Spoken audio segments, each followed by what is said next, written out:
Hello mes amis, nous avons beaucoup de sujets à aborder, alors allons droit au but. Les énergies du mois de novembre vont nous inciter doucement à sortir de notre zone de confort, afin que nous puissions accueillir de nouvelles façons de vivre et de nous manifester dans notre vie. Une toute nouvelle réalité. Nous traversons actuellement une ligne de temps puissante dans laquelle tout change à une vitesse instantanée. Beaucoup de personnes se sentent complètement déboussolées et confuses. Si c'est également ce que vous ressentez parfois, sachez que vous n'êtes pas seul et que tout va bien.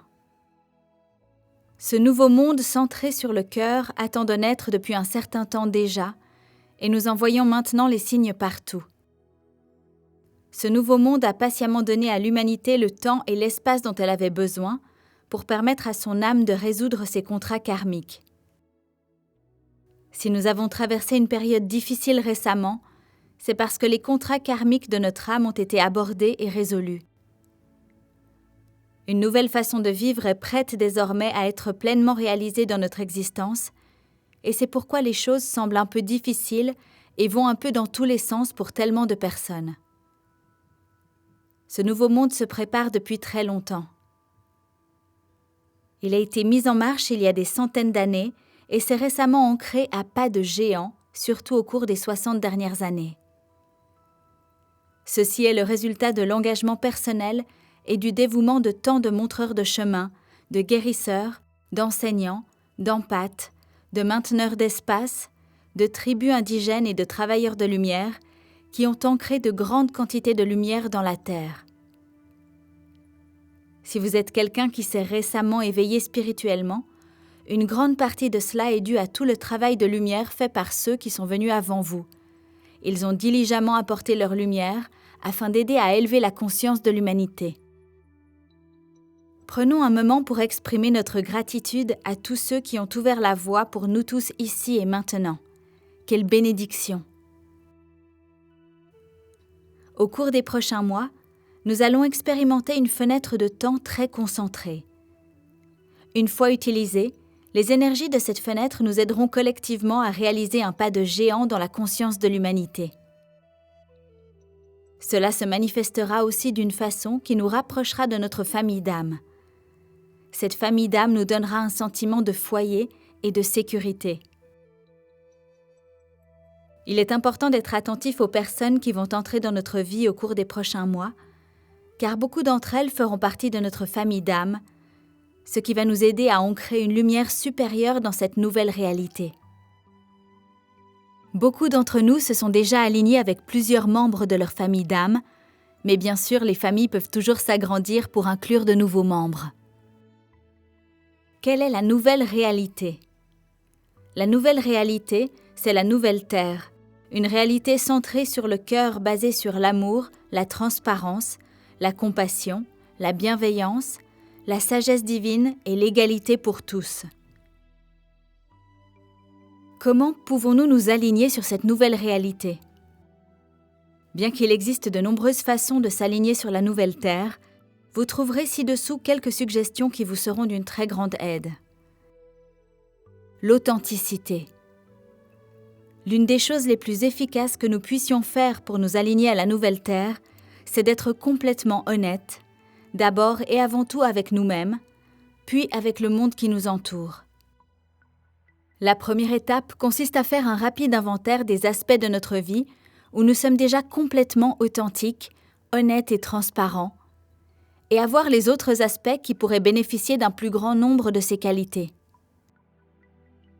Être honnête et authentique ne doit pas être confondu avec être intentionnellement peu gentil, grossier ou blessant, surtout dans la façon dont nous exprimons notre vérité. Ces derniers comportements n'ont plus de place sur notre nouvelle Terre. Voici quelques questions simples que nous pouvons nous poser pour aider à évoquer une plus grande authenticité. Qu'est-ce qui m'importe le plus dans la vie ? Et qui suis-je lorsque je m'exprime librement et pleinement à partir du cœur ? Aimer inconditionnellement. Depuis des milliers d'années, l'idée de l'amour a souffert de nombreuses interprétations erronées dans la plupart des sociétés.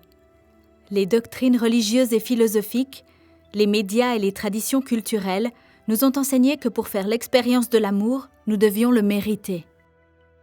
La plupart de ces idéologies nous amènent aussi à croire qu'il faut souffrir pour expérimenter l'amour ou qu'il faut s'en préoccuper, le chercher à l'extérieur de soi, se sacrifier pour lui, éprouver de la douleur et du chagrin, s'attendre à ce qu'il soit conditionnel, etc.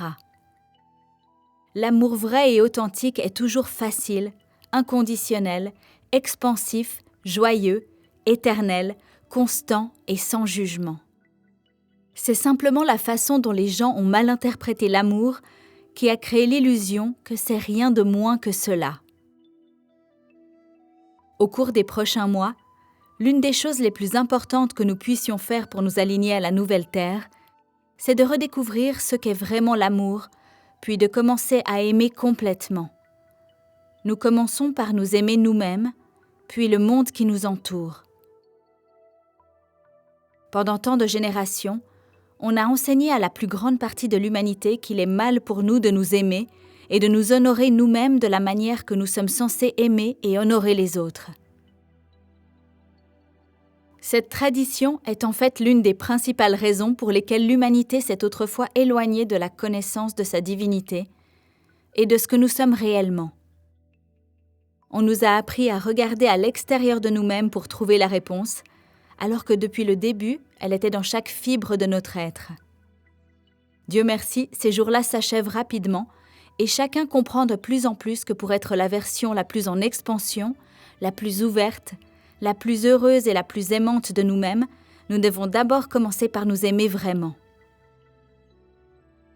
Pour le mental, cela peut ne pas venir facilement, simplement parce qu'on ne nous a pas appris à nous aimer nous-mêmes. Ainsi, nous pouvons nous poser quelques questions telles que « Comment l'amour inconditionnel me traiterait-il s'il s'incarnait dans une personne ?» Et comment puis-je m'ouvrir à être cette personne ? Je vous invite à faire une liste de toutes les façons dont une personne inconditionnellement aimante pourrait vous traiter. Est-elle généreuse, bienveillante, sans jugement, amusante, enjouée, respectueuse ? Est-ce qu'elle vous donne l'impression d'être vue, entendue, appréciée ? Est-ce qu'elle vous fait des cadeaux, chante pour vous, vous emmène faire des promenades dans la nature ? Et bien sûr, la liste est sans fin. C'est toujours merveilleux de communiquer avec une âme sœur de notre tribu d'âmes, quelqu'un qui peut nous refléter ses qualités. Mais pour que cela se produise comme nous le désirons vraiment, il est important que nous commencions d'abord à nous considérer comme notre propre âme sœur. Une volonté de guérir. L'amour inconditionnel fera surgir en nous tout ce qui a besoin d'être guéri, tous les déséquilibres intérieurs et les sentiments de perte que nous portons en nous. Souvent, lorsque nous guérissons un déséquilibre, un lourd fardeau est libéré de notre énergie. Alors que l'esprit aime voyager léger, il faut parfois un peu plus de temps au mental pour être convaincu, simplement parce qu'il s'est habitué au fardeau qu'il a porté. Il y a différents niveaux de volonté, surtout lorsqu'il s'agit de guérison. Pour de nombreuses personnes, il n'y a que lorsque leurs pensées deviennent des plus inconfortables qu'elles sont prêtes et disposées à guérir et à laisser tomber les histoires auxquelles elles se sont identifiées pendant si longtemps. Ce sont les histoires que le mental utilise pour renforcer l'idée que nous sommes brisés ou dans le manque d'une manière ou d'une autre. Ce sont ces histoires qui créent la conscience de victime, de survie, qui est en fait l'aspect le plus bas de la conscience de l'humanité. Cependant, en ce moment unique où nous vivons, nous n'avons plus besoin de nous identifier à la conscience de victime ni d'agir à partir de celle-ci. Nous avons maintenant l'opportunité de modifier nos lignes de temps personnelles et collectives afin que nous puissions vraiment commencer à fonctionner à partir de l'aspect le plus autonome et le plus souverain de nous-mêmes. Ceci est également connu comme l'aspect esprit, Dieu, déesse, soi supérieur de nous-mêmes. Donc ensuite, la question est de savoir si nous sommes vraiment disposés et prêts à guérir. Sommes-nous prêts à abandonner les schémas émotionnels dramatiques, les insécurités, les histoires, la peur, l'inquiétude, le manque, les dépendances, la culpabilité, la honte, l'auto-sabotage, le blâme et tous les autres comportements qui affirment la conscience victime. Une fois que nous obtenons un oui intérieur, nous pouvons commencer à nous poser des questions comme « Qui suis-je en dehors des histoires limitatives auxquelles mon mental s'est identifié ? Et quelles mesures suis-je prêt à prendre pour le découvrir ?» Si vous constatez que vous ne guérissez pas aussi rapidement que vous le souhaiteriez, la guérison n'étant qu'un mot de plus pour vous rappeler l'intégrité, la perfection et l'abondance qui ont été en vous tout au long de votre vie, alors invitez votre mental à voir où il peut encore s'identifier avec l'ancienne conscience de victime. Le mental peut immédiatement résister et penser quelque chose comme « Je ne veux plus des anciens schémas, je veux vraiment guérir ». Cependant, questionnez-le. Demandez-lui « Veux-tu vraiment guérir ?» Parce qu'il est clair que tu trouves encore du réconfort dans l'ancien inconfort. Une fois que vous commencez à interroger votre mental de cette façon, il commence à éclairer les parties du cerveau qui étaient en dormance. Ce sont les parties qui permettent à la sagesse et aux perceptions les plus élevées de s'exprimer haut et fort. Se connecter avec la Merkaba sacrée. Un moyen très efficace de s'aligner et d'ancrer une nouvelle réalité centrée sur le cœur pour nous tous, c'est de commencer à travailler avec la Merkaba sacrée. Qu'est-ce que la Merkaba ? Le mot Merkaba, Mer-Ka-Ba, vient de l'ancien terme égyptien pour corps de lumière. Mer est la lumière, Ka est l'esprit et Ba est le corps. La Merkaba est un champ électromagnétique avec un motif unique de géométrie sacrée. Ce champ d'énergie se trouve dans tous les êtres vivants de la création. Son motif a la forme d'un tétraèdre en étoile, une étoile tridimensionnelle à 8 branches en forme de 2 pyramides, l'une dans l'autre. Un des rôles principaux de la Merkaba est d'aligner le mental, le corps et le cœur. Cet alignement permet alors à la Merkaba de servir de véhicule transportant l'esprit et le corps vers des états supérieurs d'existence et des dimensions supérieures. Cela se manifeste habituellement de plusieurs façons. La Merkaba est souvent éveillée par des méthodes de respiration méditative spécifiques et par des pratiques d'expansion de conscience. Elle peut aussi être éveillée par des actes et des pensées d'amour pur, de service, de compassion, d'acceptation, d'intégrité et de bonté. Le soi serait également inclus comme l'un des bénéficiaires de ces dons. La Merkaba est la manifestation de l'union sacrée du féminin divin et du masculin divin dans tous les êtres vivants. La Merkaba équilibre également l'énergie féminine et masculine chez tous les êtres vivants, en créant un environnement pour une existence paisible qui devient alors la configuration vibrationnelle par défaut de chaque être. Elle nous permet d'expérimenter des états de conscience élargis et restaure le plein souvenir de qui nous sommes en tant qu'êtres spirituels. Même si chaque être vivant a sa propre Merkaba, ensemble nous avons aussi une Merkaba collective. Merkaba de l'humanité. Dans le passé, lorsque la Merkaba collective était en sommeil, peu importe le temps que nous consacrions à notre pratique spirituelle, la plupart du temps, l'évolution intérieure était toujours difficile, comme si nous escaladions une haute montagne. Aujourd'hui, ces jours sont révolus depuis longtemps, car la conscience de l'humanité a atteint un point où ce genre de lutte n'est plus une partie nécessaire de notre chemin vers une plus grande évolution et conscience. Nous sommes à une époque où il nous est beaucoup plus facile d'élargir notre propre conscience individuelle, d'être persévérants dans nos pratiques spirituelles, de partager ouvertement nos dons spirituels et de nous sentir plus connectés à notre soi supérieur comme jamais auparavant. se connecter à la Merkaba sacrée. Ce processus vous aidera à vous connecter avec la Merkaba. Nous commençons par visualiser une image ou un objet qui a la forme d'une Merkaba pour avoir un point de référence. Si vous n'en avez jamais vu, tapez simplement Merkaba dans votre moteur de recherche et vous verrez apparaître de nombreuses images de Merkaba. Ensuite, nous fermons les yeux et nous visualisons la Merkaba tournant dans le sens des aiguilles d'une montre dans la zone de notre troisième œil, l'espace entre les deux yeux légèrement au-dessus du niveau des sourcils. Nous focalisons notre attention sur la Merkaba en rotation pendant plusieurs minutes. Si vous préférez la voir dans des couleurs différentes, n'hésitez pas à le faire. Ensuite, nous laissons doucement la Merkaba descendre à travers le corps jusqu'à ce qu'elle s'installe dans la zone du cœur, toujours dans la même direction qu'avant.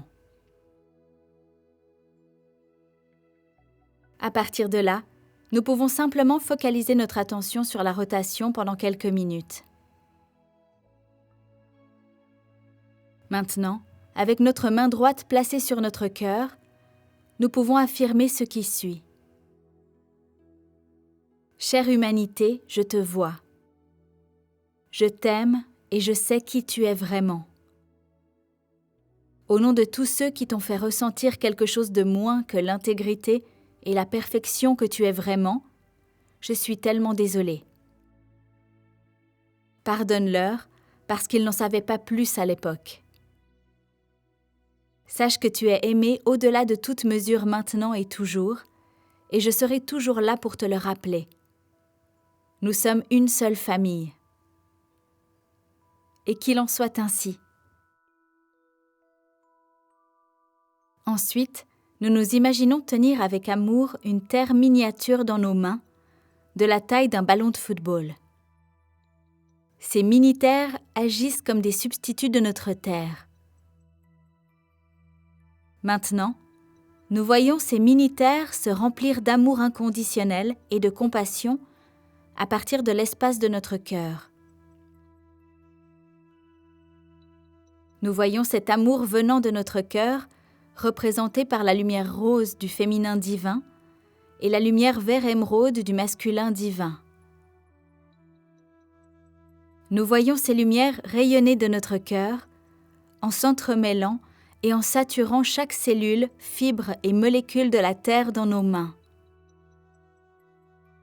Puis, nous visualisons toute l'humanité se tenant la main dans un cercle gigantesque à travers le monde. Voyez chaque personne chanter et faire de grands sourires. Finalement, nous exprimons notre profonde gratitude à notre corps, à notre mental et à notre présence « Je suis » pour avoir facilité cette activation personnelle et globale de guérison. Si vous voulez vous connecter encore plus avec les énergies de la Merkaba, afin qu'elles puissent soutenir votre expansion spirituelle continue, je vous recommande d'imprimer une des images que vous aimez vraiment. Regardez-la et méditez avec elle au moins une fois par jour. La connexion avec la Merkaba a tellement de bienfaits de guérison, y compris le rajeunissement, au lieu du vieillissement, le développement de vos dons intuitifs et extrasensoriels, l'expérience d'une manifestation délibérée instantanée, la vitalité physique et mentale, le développement d'une connexion profonde à l'esprit, et bien sûr, l'ancrage dans un nouveau monde centré sur le cœur, où nous pouvons tous nous épanouir. Les prochains mois vont jouer un rôle central en nous aidant à installer les bases d'une nouvelle Terre, alors que nous matérialisons collectivement un grand pas en avant dans la conscience de l'humanité. À nous tous d'entrer ensemble dans une nouvelle réalité plus brillante, avec facilité, grâce et joie. Qu'il en soit ainsi. Jusqu'à la prochaine fois, miraculeusement vôtre, Emmanuel. Message traduit de l'anglais par Marinette Lépine. Voix française de Stéphanie Palazzo pour Translate. Merci.